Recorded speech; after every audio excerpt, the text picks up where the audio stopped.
This is Nick Anthony Zamucen sitting across from my bestie, Big Jonny Rey. Oh, Jesus. Hey, we're going to talk about a bunch of adult things, use some adult humor, use some naughty language. So if you have children around, I suggest you either earmuff them or just put your headphones on. Or let them listen and they'll have a hell of an education. Welcome to Off the Diamond Cuff. I think we should talk about things that annoyed us over the course of the weekend since we're shooting this on a Monday morning. Couple things. Took the family out to dinner on Saturday night. Molly and I and the kids. Molly's my beautiful buxom, or should I say bustin'? Buxom. B-U-X-O-M. It's not even either one of the words. But I mean, you know what? At the Buxom. My beautiful buxom wife, meaning she has large boobies and a round butt. She's going to love this.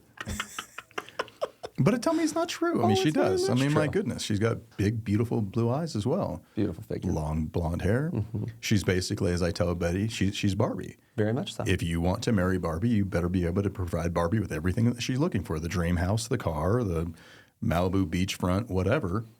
If you want Barbie, and there's nothing wrong with wanting Barbie. Right. If you're on my side. Well, this is true. Okay. My people just want to be friends with Barbie. Your people want to shop and, Right. and get their nails done with Barbie. Right. My people want to get Barbie naked and do things.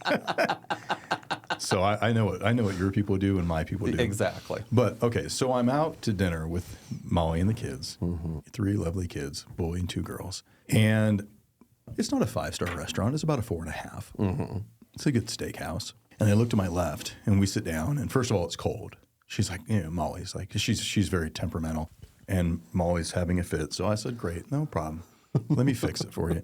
So I tapped the waiter. I said, hey, I think his name was Tony. I said, Tony, let's come here for a second. He's like, yes, sir. And they say, Mr. Zamucen, because they know who I am here. We've gone this place a few times. Well, yes. They said, yes, Mr. Zamucen. I said, I need you to do me a favor. You feel that little breeze that's going on here? He's like, actually, yeah, I do. I said, she's cold. And when she's cold, that means the dinner's going to be shitty. Meaning, we got to fix this, Tony. He said, no, right away, Mr. Zamucen. He said, would you like me to turn the heat up? I said, no, we're in a restaurant with 100 other people. Let's not inconvenience everybody because manners. Well, yes. I said, could you just turn down the fan? Turn down whatever's blowing down on the table. And he said, sure, no problem. And he got the manager, he hit it, no problem. Okay, that's fixed. Great. So I'm sitting there, kids are ordering. Molly's to my left, we're chatting about this or that, just life in general. And then I look over just slightly left, and I see this fucking yuckle, this fucking guy sitting there with a goddamn hat on. No. In a fucking restaurant. And his wife, girlfriend, thing that he's keeping on a leash is... Dining companion, yes. Whatever you want to call this woman. She's sitting there in a sweatshirt. And probably because it was cold, to be fair. Sure. But she's in a sweatshirt. Now, I'm always wearing these very nice pants and this silk blouse. I'm in a jacket, as usual, et cetera. The kids look nice. So my 7-year-old looked better than this entire couple's table. And he's got his back turned to me. And Molly looks at them, and then she looks at me, and she's like, don't.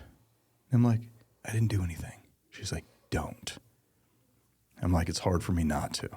She's like, it's not your restaurant. Don't.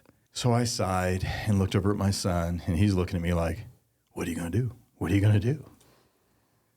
And so I very politely, I said, Tony, the waiter, I said, come here, buddy. Mr. Zamucen, yes. I said, could you do me a favor? I need you to go to that table right here. I think it's your table. Oh, shit. I said, is this your table? He's like, no, it's not. I said, okay, that makes it easier for you then.